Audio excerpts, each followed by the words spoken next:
In this video, I'm going to react to 5 ways British and American meal etiquette is very different.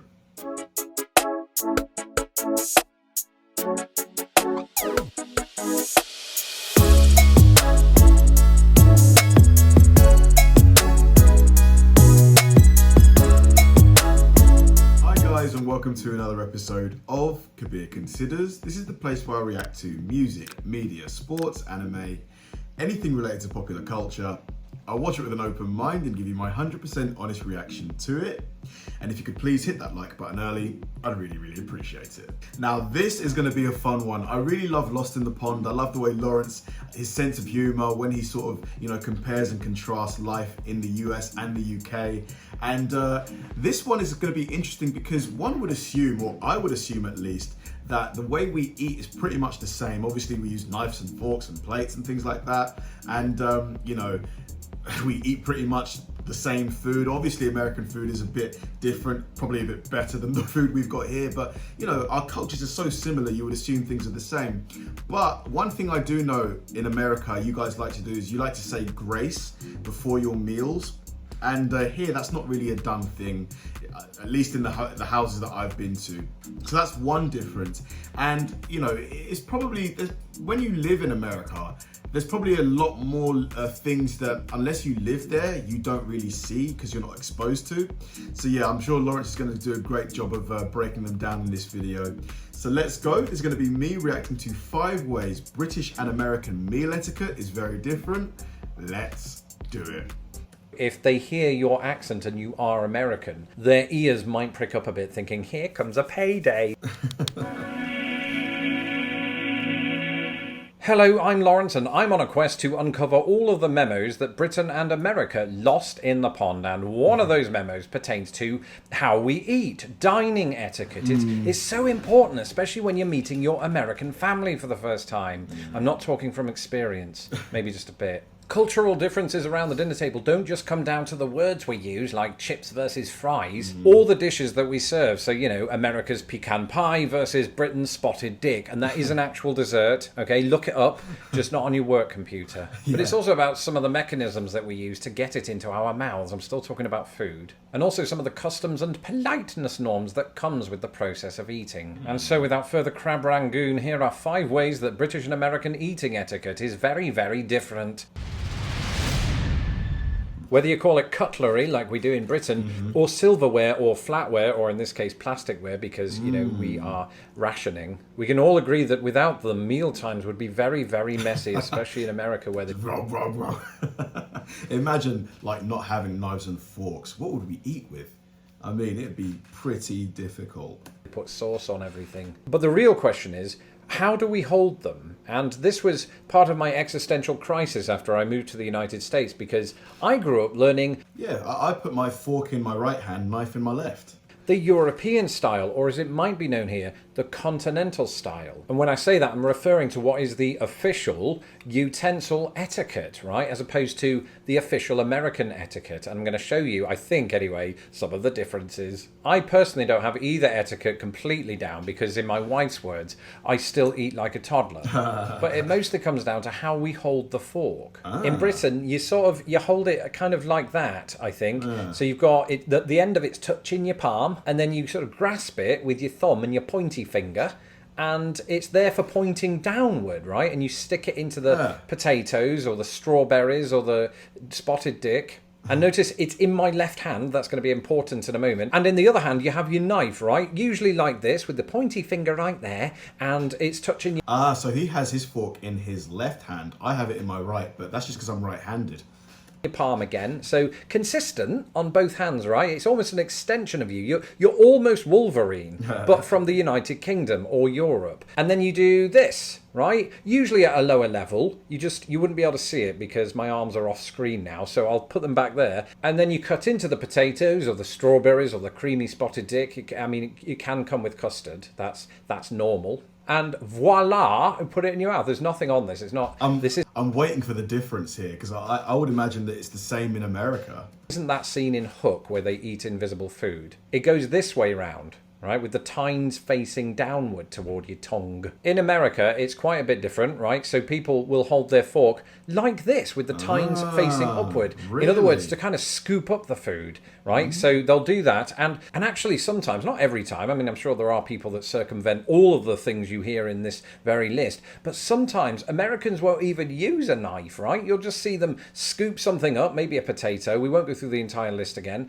put it in their mouth. If they want to cut up things in that way, sometimes they'll do it with the fork. Wow, right? interesting. Don't recommend it with plastic forks. You can get through these pretty quickly if you do that. But if they do use a knife, they may turn the fork like this into the potato and then cut like that. You've got it there, you turn it back around, it's in your gob, and there you go. Bob's your uncle. But people who, in the comment section, if there's anyone who eats the way Lawrence just described, when you're scooping it with your fork like that, doesn't the food just fall off the fork? Because if you poke the food with the fork, you've got it, lodged into the fork stick things, Yeah. You've got potatoes, and that's what a lot of Americans do. My father-in-law, though, did this. He had it like that and like that. He'd turn it that way, and then like that. It sort of looked, I should tell you that my in-laws were cavemen, but it was through those very cavemen / dear relatives of my wife that I was first introduced to our next entry. Yep. Yes, saying grace. This one is quite a tough entry in many ways because, in order to talk about it, I do have to somewhat generalise. And also, I don't have much data to back up what I'm about to say. It's more observationally driven, right? So when I lived in England for 27 years of my life, I don't say that with disdain. It was a good time. But in all that time, I don't really remember sitting down to a dinner function of any kind and really sort of saying grace. Yep. Never. Beforehand. In other words, kicking off the meal with a sort of faith-based thanks. Now, part of that, and again, this is where the generalisation comes in, so bear with me, but in England, we tend to be less sort of like publicly open, or just sort of even privately open, if you can be, among your family members about your religious beliefs. Whereas in the United States, I think people are more sort of proud of that, whatever their religious faith is.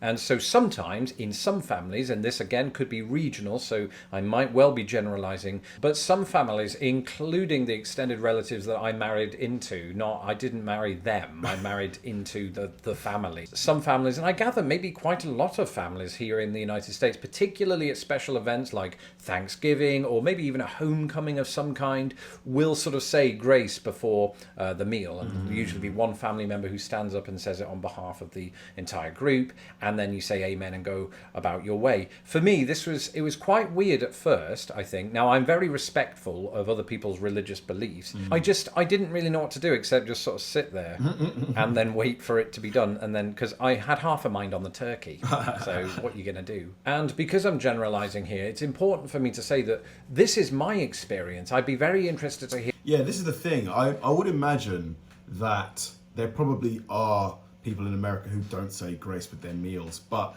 is it the norm? Like, let me know in the comment section if it's something that most of you guys do before every meal, because over here it's really, like Lawrence said, I couldn't name you one time where we've ever said grace, or if I've ever been to someone else's house and we've said grace before a meal. Yeah. Here, it's just straight to eating. Other people's experiences, other Europeans' experiences of coming here and maybe having to say grace when they're not used to it, or, Americans that don't themselves practice this. I've also heard it can go one step further here where the whole family holds hands. Wow. I definitely draw the line at that, especially right now. The best way that I can put this for British people watching back home is, in football when, somebody dies and they have a minute's silence within the stadium, and then when the minute's silence is up, they all erupt in applause and all of that. It's kind of like that, minus the applause. It's just an amen. But the energy after that is great because you all want to tuck into your food. And because the energy's so good, that leads us on to our next entry. Okay. Oh, I don't mind a bit of chatter and exceptionally weird noises. And at an American dinner table, you're going to get a lot of chatter. Usually, again, this is another generalization, but on the whole, this is my experience. And I'm one of those people who doesn't think that Americans are always loud, as the stereotype dictates. But one exception tends to be in restaurants, right? I do hear the volume go up there as compared to Britain, where it feels like we're always battling with this war within ourselves to not air our dirty laundry in public. Yeah, it's weird. Like in British restaurants, well, I think it kind of depends. It depends on the restaurant. If you're in somewhere a bit more upmarket, it's going to be a bit more subdued. The conversations will be happening, but it'll be a low volume, you know, a murmur to try and keep yourself from being overheard. But if you go to Nando's, for example, it's going to be loud. You know, people are going to be excited, noisy. So I think it depends on the venue. I'm not saying we don't talk at dinner tables, don't get me wrong. It feels observationally, once again, and again, there's no data on this. There's not somebody going around measuring the decibels in every restaurant in either country, especially right now because they're all closed. Yeah. But that's my general experience of it. Now, I could be getting thrown off course a little bit here because, you know, my wife's family are really loud. Don't tell them I said that, although this is a public video. They know it's true. I've told them before, and that's why we've not spoken in a year. But here in America, you might be in a restaurant, sitting down with just one other person, trying to have a quiet, intimate conversation.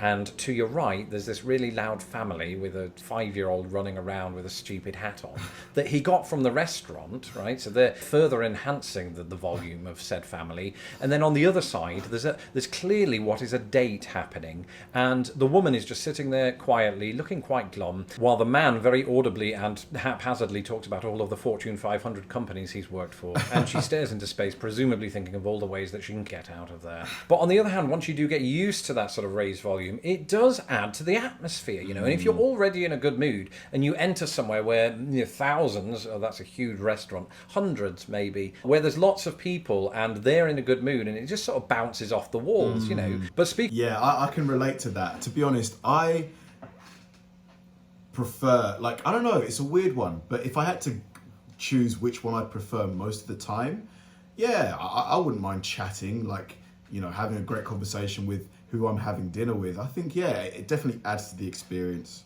Speaking of restaurants, that brings us on to our next entry. Servers. My heart does go out to all of the servers and anybody else to whom this applies around the world who can't go into work right now. And a huge thank you to delivery servers who are able to keep people fed who might need it. But, you know, back in peacetime when the restaurants were still open, there was quite a marked difference between, you know, British servers and American servers and the way they sort of conduct themselves at the dinner table while you're eating your dinner. In Britain, they're quite standoffish, and I know that's just a trait of British people in general, I get that, but they don't have the incentive, which we'll talk about in a minute, to constantly be coming back to your table and seeing how you're doing, checking if you need a refill on that water, because you probably won't get one anyway. I'm joking, of course you'll get a free refill on your water, just nothing else. Often, know this, if you want their attention, you're going to have to get their attention yourself, and that includes when it comes time to pay the bill. Whereas in the United States, and each restaurant has its different policy on this, you know, the waiting staff will come to your table every 5 minutes, usually, just to see how you're doing, and wow, every 5 minutes. Constantly moving, huh? Wow. Servers must usually be pretty fit people then, because they're constantly moving between tables, right?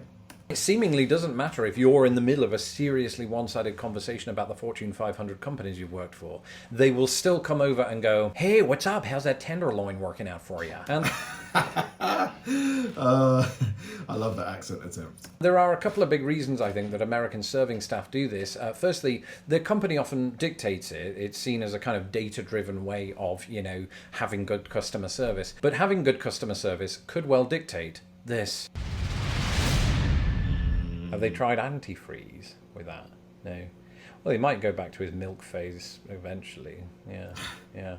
So the dreaded tip, or at least it was dreaded to me when I first moved to America, actually, when I landed at Philadelphia Airport. This is the first time I remember having to sort of navigate the American tipping system because I bought a drink at a bar at that very airport. And having bought the Jack Daniels, or 6, I'm not a good flyer. I turned to the gentleman next to me and I asked him, "How does tipping work?" And, you know, he very, very kindly offered, well, whatever the amount is on your receipt, just give them 85% of that, and that's about good. That's standard. That was a lie, and I ended up almost bankrupt. Firstly, 85%. in the United States, regardless of the amount, it's very much expected that you do tip, because that's basically how servers make their wage. And the standard amount that you're expected to tip is the complete opposite of 85%. It's 15%, right? But if you thought it was good service, or just to be sort of a good person, really, you can definitely tip more than that. I typically tip. Just try saying that after 6 whiskeys. I did that night. I typically tip, particularly if I'm on a trip, 20%, or I might even round up to 21 if it kind of requires it. Tipping of some kind is expected here.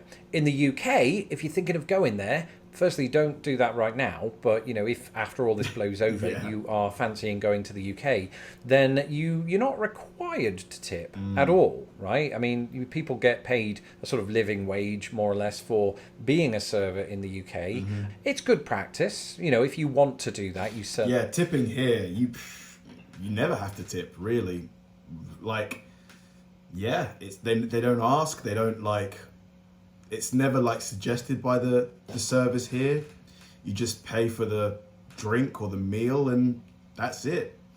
They can. 10% is recommended. And growing up in the UK, I never really did tip all that often, I must say. I think if I were to live there now, I probably would do so a bit more. It's not expected. I mean, servers aren't going to expect you to tip. Although, if they hear your accent and you are American, their ears might prick up a bit, thinking, here comes a payday, right? Whereas it's the other way round here. As soon as servers hear a British accent, they must be filled with dread. Or maybe that's not true. Maybe servers hear a British accent and think, he's ripe for manipulation. I've had some bad experiences. That's it for this episode. Thank you for joining me today. And, it's kind of sad that I couldn't practice a lot of these things for the video, except for the knives and forks, and those were the last plastics I have. As ever, a reminder that you can keep up with me and all my stupid ramblings on Twitter. Another fun one from Lawrence and Lost in the Pond. Yeah, to be honest, most of the differences that he spoke about, I kind of expected. Like the saying of grace, the chatter during the meal, tipping. These things I pretty much already knew, and I feel like all of them, to be honest, were normal, positive. The one with the fork did make me laugh, just because I would always think that it's easier to poke your food with the fork and then put the food in your mouth, as opposed to using the fork almost like a spoon. Because if you're eating something like spaghetti or pasta, if it's smothered in sauce, it's going to be falling off the fork constantly. But yeah, no, fun video, really enjoyed it. Definitely going to put more Lost in the Pond on the list. Thanks for watching, guys. If you enjoyed this video, please like, subscribe, turn on bell notifications, and keep throwing the recommendations my way. I know I say it all the time, but they genuinely help me out, because if I know you enjoyed watching something, I'll definitely enjoy reacting to it. So like, subscribe, turn on bell notifications, keep throwing the recommendations, and I'll catch you in the next one.